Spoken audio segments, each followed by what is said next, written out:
Morning welcome to V3 news లక్ష్యం సమాజహితం నేను Millia bulletin ముందుగా హెడ్లైన్స్ చూద్దాం. తెలంగాణలోని చారిత్రక రామప్ప గుడికి యునెస్కో గుర్తింపు. తెలుగు రాష్ట్రాల్లో యునెస్కో గుర్తింపు పొందిన తొలి కట్టడంగా నిలిచిన రామప్ప.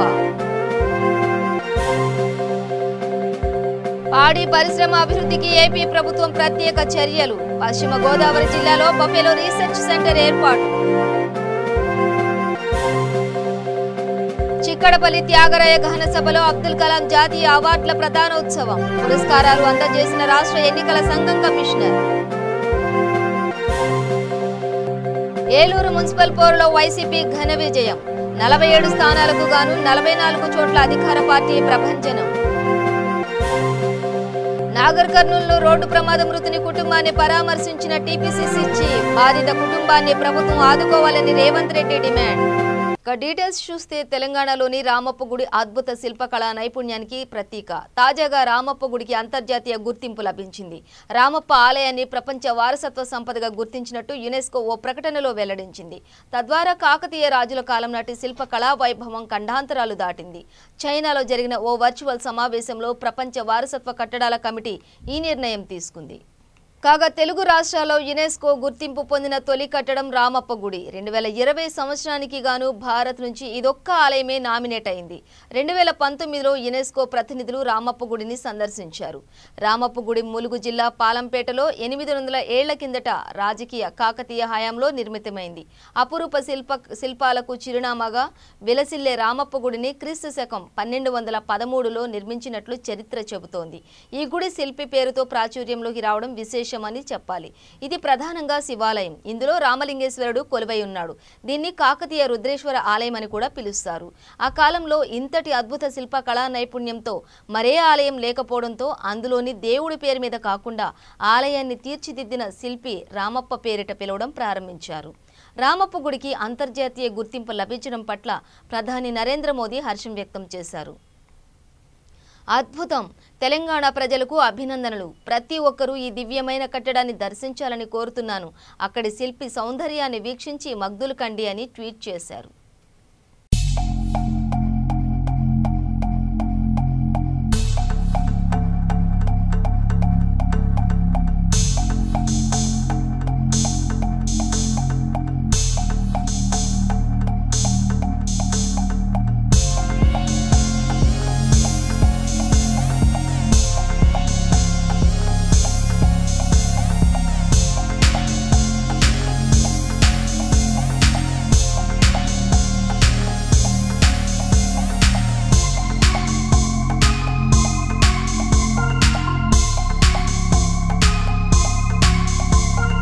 పశ్చిమ గోదావరి జిల్లా వెంకటరామన్నగూడెం వెంకటేశ్వర విశ్వవిద్యాలయంలో 5 కోట్ల రూపాయలతో నిర్మించిన బఫెలో రీసెర్చ్ సెంటర్ను మంత్రులు అప్పలరాజు, రంగనాథరాజు ప్రారంభించారు.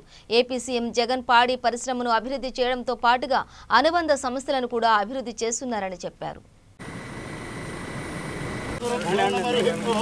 వందానందమనేశ్వర కన్వయోగే సమత్యమాం అస్మదాశమూర్జంతుహానా సుమోహటకాలే సూర్య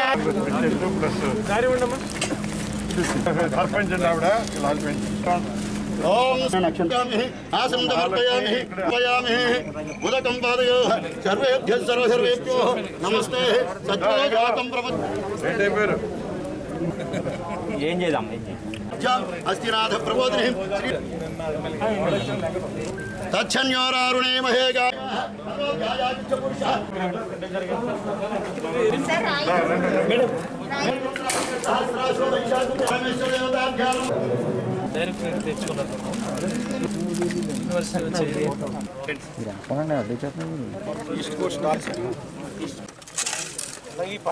మా దగ్గర అంతా east Coast స్టార్లే sir.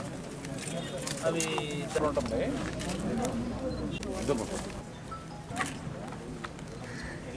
Nelapala Gannaiah Venkata చిల్లిమంతులు Maraiah పశుపోషకులు ఖచ్చితంగా తీసుకెళ్ళవలసిందే విజ్ఞప్తి.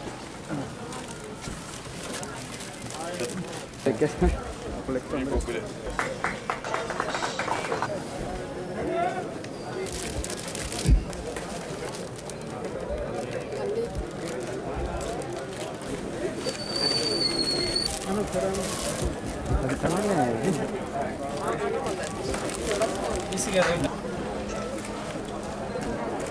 ప్రత్యేకమైనటువంటి స్థానం ఉంది ఆక్వా రంగంలో. దేశం మొత్తం, ఈరోజు ప్రపంచం మొత్తం ఆంధ్రప్రదేశ్లోని ఆక్వా ప్రొడక్ట్స్ ని దిగుమతి చేసుకొని మీరు పండించినటువంటి చేపలు లేదా రొయ్యల్ని ప్రపంచం మొత్తం ఎంతో ఇష్టంగా తింటాం. We are the pioneers in aqua industry across India. దేశంలోనే మనది మొదటి స్థానం. మనం అవలంబించేటటువంటి పద్ధతుల్ని ఇతర రాష్ట్రాలు నేర్చుకుంటూ ఉంటాయి.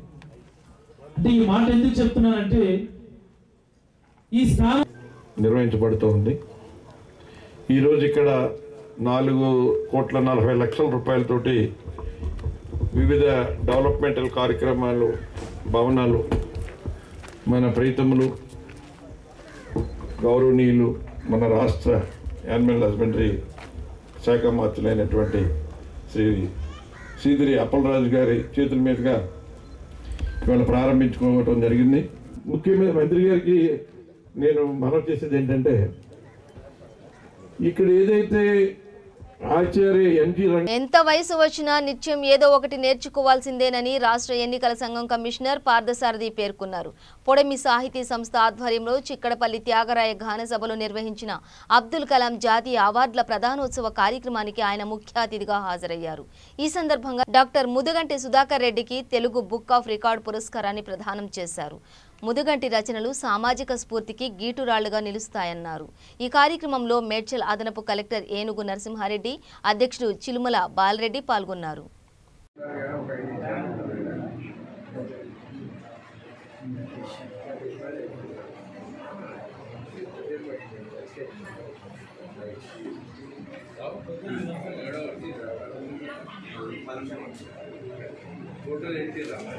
గ్రహీతలకు అందరికీ పేరు పేరున స్వాగతం పలుకుతూ ఈ వేదికకు ఈరోజు పుడమి సాహితీ వేదిక అధ్యక్షులు చిలుముల బాలరెడ్డి గారు వారిని వేదిక మీదకి సాధారణంగా రాస్తూ అందరికీ పంపిస్తూ ఎందరో కొందరు ఆత్మహత్యలు చేసుకోవడానికి పాటుపడే క్రమంలో కూడా అనేకంగా వర్ధిల్లుతూ వచ్చేటువంటి చిలుముల బాలరెడ్డి అన్న ఈ సభకు అధ్యక్షత వహిస్తారు. అలాగే ఒక సాధారణ కుటుంబంలో పుట్టి రాష్ట్రపతి స్థాయికి ఎదిగినటువంటి ఒక గొప్ప వ్యక్తి అబ్దుల్ కలాం. కొంతలో కొంత మనం ఈ సమాజానికి మేలు చేయాలని సంకల్పంతో ఆయన పేరు మీదుగా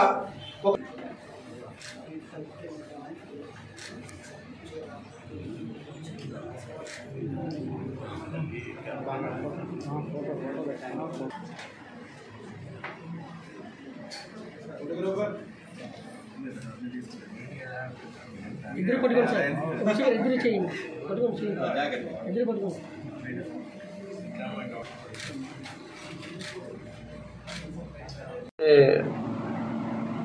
my life is my message అని మనం వింటాం గాంధీ. కలాం గారు ఏంటంటే యువతికి my life is my message. Same ఆయన జీవితం కూడా యువతికి ఒక ఆదర్శవంతంగా మలిచిన మేధావి అబ్దుల్ కలాం గారు. జస్ట్ ఒక పేపర్ బాయ్, ఒక పేపర్ బాయ్ నుంచి ప్రెసిడెంట్ ఆఫ్ ఇండియా స్థాయికి చేరుకోవడం, మన దేశాన్ని మేటి దేశాలతో ఒక స్థాయిలో ఉంచేటంత ప్రయత్నం, ఆయన స్థాయికి ఎదగడం, అతని నుంచి నేర్చుకోవాల్సింది ఒక ముఖ్యమైన గుణం అంటే ఏంటంటే అతను నిత్య విద్యార్థి. ప్రతిరోజు నేర్చుకుంటాడు, నేర్పిస్తూ ఉంటాడు. అతని జీవితం అంతే. స్టూడెంట్స్ అంటే ప్రాణం. పసిడి కాంతులతో చిరుజల్లుల చినుకులతో చిగురించిన పూదోటలో, చిరుజల్లుల చినుకులతో చిగురించిన పూదోటలతో నాట్యమాడింది మయూరి, మై మరపించింది వయారి. జాతరలో జనమెంత ఉన్నా, పుడమిపై ప్రజలెందరున్నా, భరతమాత. Thank you sir.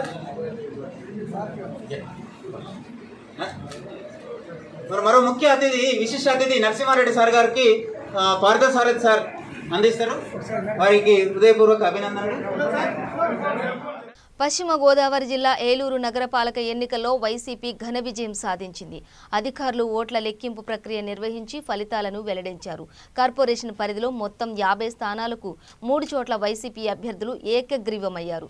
మిగిలిన 47 స్థానాలకు నిర్వహించిన ఎన్నికల్లో 44 చోట్ల ఆ పార్టీ విజయం సాధించింది.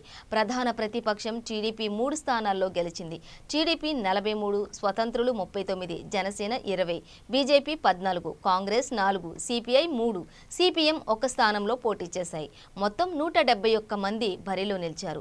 వైసీపీ తరపున 45, 46వ డివిజన్లలో పోటీ చేసిన ప్రతాప్ చంద్ర ముఖర్జీ, ప్యారీ బేగం అనారోగ్య కారణాలతో మృతి చెందారు. వీరిద్దరూ ఎన్నికల్లో గెలిచారు. మార్చి 10న నిర్వహించిన ఈ ఎన్నికలకు సంబంధించి హైకోర్టు తీర్పు నేపథ్యంలో ఫలితాలు నిలిచిపోగా 4 నెలల తర్వాత లెక్కింపు ప్రక్రియ చేపట్టారు. ఈ నెల 30న మేయర్, డిప్యూటీ మేయర్ల ఎంపిక ప్రక్రియ నిర్వహిస్తారు.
రెండు రోజుల క్రితం నాగర్ కర్నూలు జిల్లాలో జరిగిన ఘోర రోడ్డు ప్రమాదంలో మృతి చెందిన ముప్పుడి వంశీకృష్ణ కుటుంబ సభ్యులను పరామర్శించిన తెలంగాణ రాష్ట్ర కాంగ్రెస్ అధ్యక్షుడు ఎంపీ రేవంత్ రెడ్డి, ఎమ్మెల్యే సీతక్క, స్థానిక కాంగ్రెస్ నేతలు పరామర్శించారు.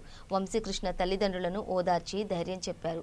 కాంగ్రెస్ నేత భూపతి రెడ్డి ఇచ్చిన ₹1,00,000, నాయకులు పుల్లారెడ్డి ఇచ్చిన ₹25,000, మొత్తం ₹1,25,000 ఆర్థిక సాయాన్ని వంశీకృష్ణ తల్లికి అందజేశారు. వంశీకృష్ణ కుటుంబం నిరుపేద దళిత కుటుంబం అని, అతనికి 2 వివాహం కాని అక్కలు ఉన్నారని, రాష్ట్ర ప్రభుత్వం ఆ కుటుంబాన్ని ఆదుకోవాలని ఎంపీ రేవంత్ రెడ్డి కోరారు. దేశ ప్రధాని దిగ్భ్రాంతి చెంది ₹2,00,000 అందిస్తే ముఖ్యమంత్రి కేసీఆర్ సంతాపం మాత్రమే ప్రకటించారని ఆవేదన వ్యక్తం చేశారు. ఈ కార్యక్రమంలో స్థానిక కాంగ్రెస్ నాయకులు భూపతి రెడ్డి, జ్యోత్స్నా శివారెడ్డి, నాయకులు, కార్యకర్తలు పాల్గొన్నారు.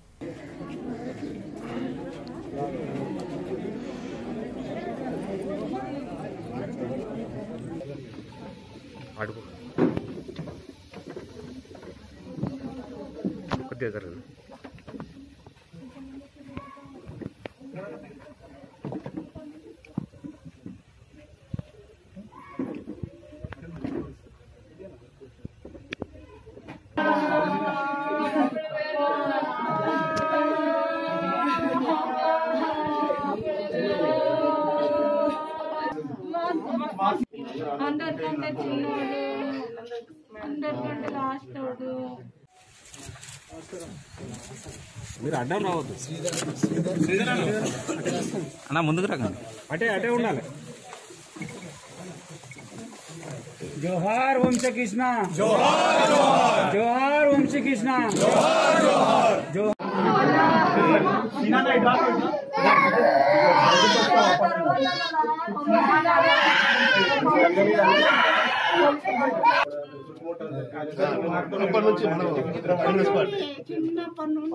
ఇంటికి ముద్ర పడిపోయిందండి.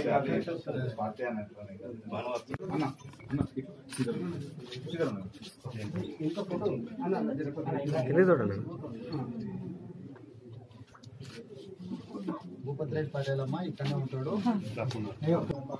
మీకు తెలిసి మన శ్రీశైలం నుంచి హైదరాబాద్ వస్తుంటే 2 కార్లు గుద్దుకొని ప్రమాదం జరిగింది. ప్రమాదంలో 8 మంది వ్యక్తులు చనిపోవడం జరిగింది. ముఖ్యంగా మన నియోజకవర్గం నుంచి ఈ జీడిమెట్ల గ్రామం నుంచి ముప్పిడి వంశీకృష్ణ పార్టీ పరంగా కానీ ఉద్యమాలలో క్రియాశీలకంగా ఉండేవాడు. ఈ ప్రమాదంలో చనిపోయిండు. ఆ కుటుంబాన్ని పరామర్శిద్దామని వచ్చిన ఆ కుటుంబం దళిత కుటుంబం, నిరుపేద కుటుంబం. వంశీకృష్ణకు 6 మంది సోదరీమణులు, కొంతమంది పెళ్ళిళ్ళు కూడా కాలే. ప్రభుత్వం వైపు నుంచి ఏమైనా సహకారం అందిందేమని నేను అనుకున్న. విచారణ చేస్తే ఎలాంటి సహకారం అందలేదు.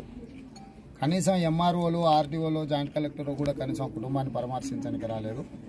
ఎప్పుడైనా ప్రమాదవశాత్తు చనిపోతే ఆ శవాలను ప్రమాద సంఘటన నుంచి తీసుకురావడమే కాకుండా దహన సంస్కారాలు చేసే వరకు ప్రభుత్వమే బాధ్యత వహించాలి. దేశ ప్రధానమంత్రి స్పందించి ఆ కుటుంబానికి 2 లక్షల రూపాయల ఆర్థిక సహాయాన్ని ప్రకటించిన రాష్ట్ర ముఖ్యమంత్రి గారు సంతాపం తెలిపినరు టీవీలలో తప్పితే కనీసం అధికారులను పంపించే ప్రయత్నం చేయలేదు. స్థానిక పార్లమెంట్ సభ్యుడిగా ఈ ప్రాంత ప్రజలతో నాకున్న అనుబంధం, అందుకే ఈరోజు వారి కుటుంబాన్ని పరామర్శించి మా పార్టీ కార్యకర్తలు 1,25,000 రూపాయలు ఆ కుటుంబానికి ఆర్థిక సహాయాన్ని అందించడం జరిగింది. జగన్ ప్రభుత్వం పప్పు బెల్లాల సంక్షేమ పథకాలకి పంచుతున్నారని ప్రతిపక్షం ఆరోపణలు చేయడం హాస్యాస్పదమని ఏపీ శాసనసభ ఉపసభాపతి కోన రఘుపతి ఆగ్రహం వ్యక్తం చేశారు. విజయనగరంలో మాట్లాడుతూ 2 సిమెంట్ రోడ్లు వేయడమే అభివృద్ధి అనుకునే మనస్తత్వం జగన్ ప్రభుత్వానికి లేదన్నారు. రాజీవ్ గాంధీ అన్నట్టు స్థానికులకు నిధులు చేరడం లేదన్న నిజాన్ని గమనించిన జగన్ ప్రభుత్వం ప్రతి పైసా ప్రజలకు చేయడమే కాకుండా ముందుకు వెళ్తుండడం ఆనందంగా ఉందన్నారు. జగన్మోహన్ రెడ్డి గారి పరిపాలనలో కొంతమంది మాట్లాడుతూ ఉంటారు, ఏదో పప్పులు బెల్లాలు పంచినట్టుగా స్కీములు ఇస్తున్నారు తప్పించి అభివృద్ధి ఏది అని మాట్లాడుతూ ఉంటారు. నేను అడుగుతాను, అభివృద్ధి అని అంటే దాని నిర్వచనం ఏంటి? నిన్నటికన్నా ఈ రోజు కన్నా రేపు మన జీవితంలో ఒక కొత్తదనం, నిండుదనం, తృప్తికరమైనటువంటి జీవితం పొందాలని కోరుకుంటాం. ఏదో 4 సిమెంట్ రోడ్లు వేస్తే అదే అభివృద్ధి అని చెప్పేటువంటి మనస్తత్వం కాదు జగన్మోహన్ రెడ్డి గారు. మేము గమనించినటువంటి ఈ 2 సంవత్సరాల్లో ఒక పరిపాలనలో కొత్త పుంతలు తొక్కుతున్నాయి. గతంలో అధికారం అంటే చెలాయించడం, అధికారం అంటే ఆపటం అనేటువంటి తత్వం నుంచి ఈరోజు అధికారం అంటే ఇవ్వటం, అధికారం అంటే చేయటం అనేటువంటి కొత్త నిర్వచనాలను మనం చూస్తాం. ఒక సాచురేషన్ పద్ధతిలో అర్హత ఉన్నటువంటి ప్రతి ఒక్కళ్ళకి ప్రభుత్వం తీసుకున్నటువంటి ప్రతి కార్యక్రమం కూడా చేర్చడం అంటే అది మామూలు విషయం కాదు. నిజంగా చాలా సాహసోపేతమైనటువంటి నిర్ణయాలుగానే మనం గౌరవ ముఖ్యమంత్రి గారు చేస్తున్న కార్యక్రమం చూడాలి.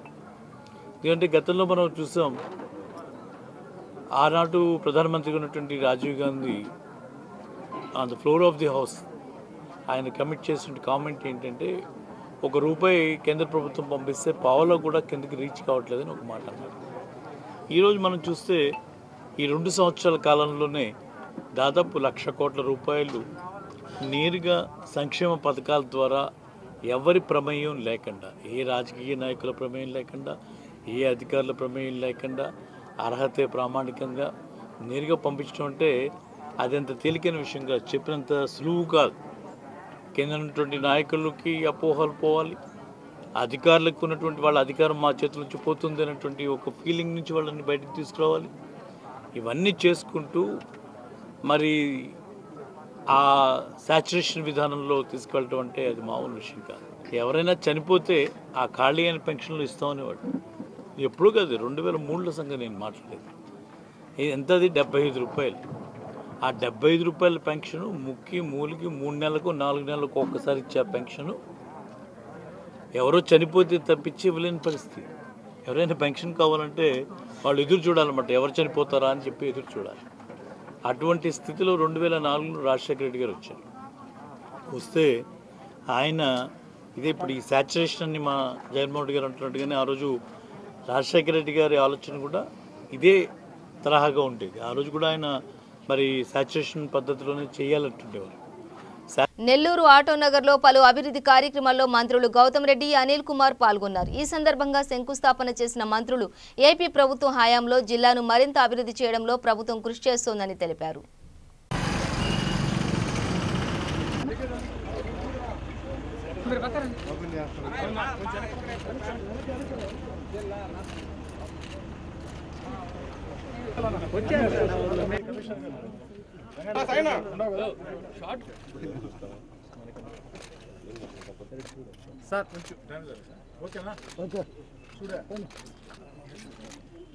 మౌలిక వసతులు ఏవేవి ఉన్నాయో, రోడ్స్ కావచ్చు, డ్రైనేజెస్ కావచ్చు, అలాగే దాదాపు 60 కల్వర్ట్స్ కూడా దానికి స్థాపించడం కూడా జరిగింది.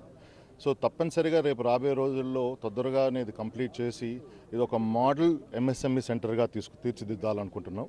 సో ఇవే కాకుండా రోడ్స్ ఇవే కాకుండా దీంతోపాటు ఫైబర్ కనెక్టివిటీ కావచ్చు, అలాగే ఇప్పుడు వీళ్ళు ఇక్కడ కోరుకున్న వాళ్ళందరూ కూడా ఏంటంటే ఇక్కడ మెయింటెనెన్స్ మున్సిపాలిటీకి మాకు అది క్లారిఫికేషన్ లేదని చెప్పడం జరిగింది. తప్పనిసరిగా మేమేం చేస్తున్నామంటే ఏపీఐసి ఇది టేకప్ చేసి దీనికి ఒక కామన్ ఫెసిలిటీ అని చెప్పి ఒక కార్పస్ ఫండ్ పెట్టి ఇక్కడ ఉండే వాళ్ళందరూ షాప్ ఓనర్స్ అందరూ కూడా దాన్ని కాంట్రిబ్యూట్ చేస్తే సో రాబోయే రోజుల్లో ప్రతిరోజు కూడా మెయింటెనెన్స్ కానీ అప్కీప్ కానీ ఆ ఫెసిలిటీస్ కానీ అలాగే కావాల్సిన మిగతా కామన్ ఫెసిలిటీస్ అయినా ఉండొచ్చు. రేపు రాబోయే రోజుల్లో ఇక్కడ ఏమైనా బహుశా ల్యాండ్ ఉంటే కూడా, ఎందుకంటే కొన్ని అడ్వాన్స్డ్ ఎక్విప్మెంట్ కూడా వస్తున్నాయి. ఎందుకంటే ఇక్కడ రిపేర్ షాప్స్కి కావాల్సిన కొన్ని అడ్వాన్స్డ్ ఎక్విప్మెంట్ కూడా ఆ ఒక కామన్ ఫెసిలిటీలో పెట్టే అవకాశం కూడా ఉంది. కాబట్టి తప్పనిసరిగా ఇది ఒక మోడల్ ఎంఎస్ఎంఈ సెక్టర్గా తీసుకురావాలనుకుంటున్నాం. మునుగోడు ఎమ్మెల్యే కోమటిరెడ్డి రాజగోపాల్ రెడ్డి మరోసారి తెలంగాణ రాష్ట్ర ప్రభుత్వంపై ముఖ్యమంత్రి కేసీఆర్, ఉమ్మడి నల్గొండ జిల్లా మంత్రి గుంటకండ్ల జగదీష్ రెడ్డిపై నిప్పులు చెరిగారు. చోటుప్పల్లో నూతన రేషన్ కార్డుల పంపిణీకి వస్తున్నారని మంత్రి జగదీష్ రెడ్డి స్థానిక ఎమ్మెల్యే అయినా తనకు కనీసం సమాచారం లేకుండా తన నియోజకవర్గానికి రావడం ప్రజాస్వామ్యం కాదని ఎమ్మెల్యే రాజగోపాల్ రెడ్డి ఆరోపించారు. హుజూరాబాద్ నియోజకవర్గం మాదిరిగానే మునుగోడు నియోజకవర్గానికి 2,000 కోట్లను అభివృద్ధి పనులకు నిధులు కేటాయిస్తే తన ఎమ్మెల్యే పదవిని త్యాగం చేయడానికైనా సిద్ధంగా ఉన్నానని తెలిపారు. తెలంగాణలో కేవలం ఉప ఎన్నికలు ఉన్న చోటనే ప్రభుత్వ పథకాలు ప్రవేశపెడుతున్నారని విమర్శించారు. తెలంగాణలో రాచరిక కుటుంబ పాలన సాగుతోందని, త్వరలోనే దీనికి తెలంగాణ ప్రజలు బుద్ధి చెబుతారని తెలిపారు.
ముంపు ఒక వచ్చే ప్రమాదం ఉందని చెప్పి కూడా ఇక్కడ ప్రజలందరూ భయాందోళన చెందుతున్నారు.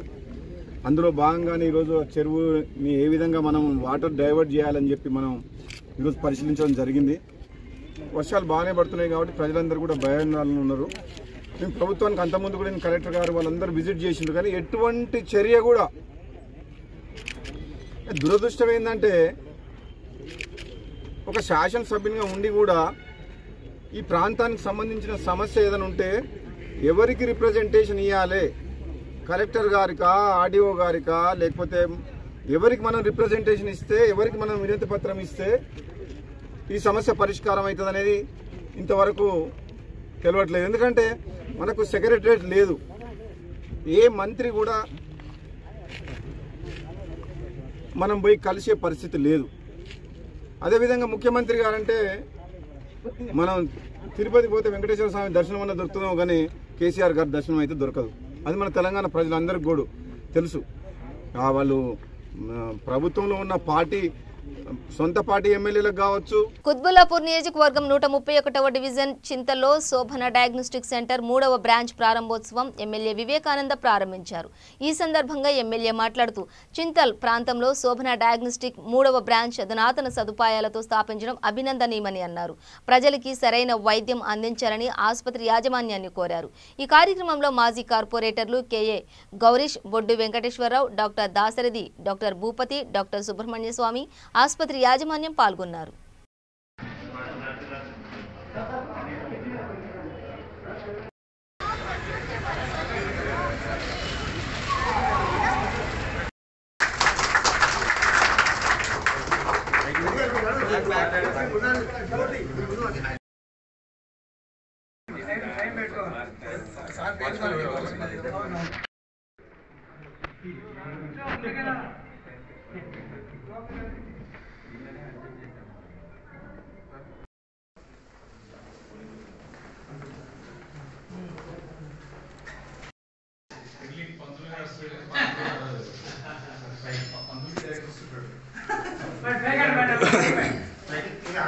తూర్పున ప్రవహిస్తున్న గోదావరి పడమరకు ప్రవహింపజేసి బీడు భూములను సస్యామలం చేసిన అపర భగీరథుడు ముఖ్యమంత్రి కేసీఆర్ అని రామగుండం ఎమ్మెల్యే కోరుకంటి చందర్ కొనియాడారు.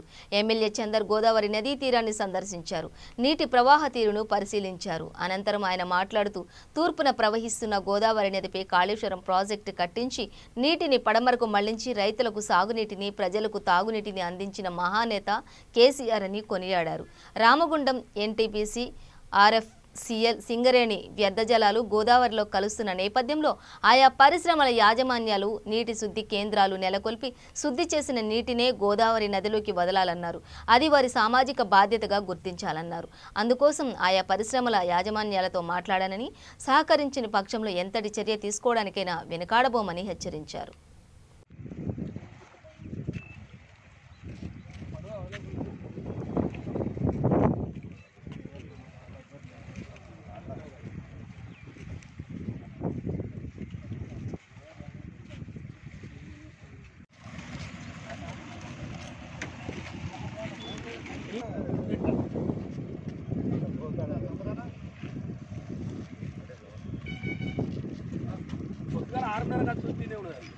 అదే నేను పొద్దున్న కథ పట్టింది.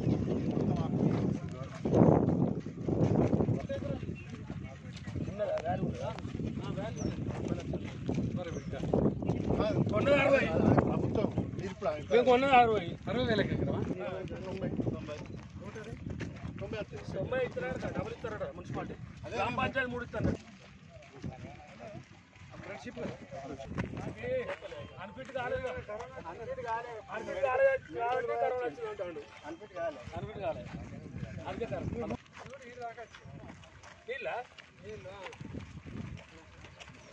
ఈ మొత్తం మునిగింది. ఇది కొద్దిగా కనబడి పొద్దున వచ్చినప్పుడు కంప్లీట్ మునిగింది. అంత తిరిగిపోయినా నీళ్ళ దగ్గర